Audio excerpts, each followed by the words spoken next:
This is my 14-port Siren, and today I'm going to run this thing at maximum power. Full 12 volts on the motor. The motor that I'm using is an RS360 motor, which looks like this. It's basically the same thing you would find in a hairdryer. It can spin up to 12,000 revolutions per minute. To power it, I'm using this little adapter where I can change the voltage from 3 to 12 volts. It's gonna get crazy in here. Anyway, let's turn it on. Let's start with 3 volts. Sounds like it should.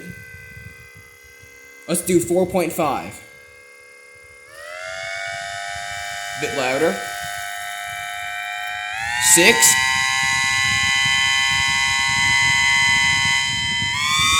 7.5. 9. Full 12 volts. So much wind coming off this thing. It's so loud. Let's turn it off now. That was loud. And it was crazy. You could feel the wind coming off of it. It was like a fan, but much louder. If you do build your own sirens, don't use an oversized motor. Because if it spins too fast, this chopper can actually fly off of the shaft if it's not on there well enough.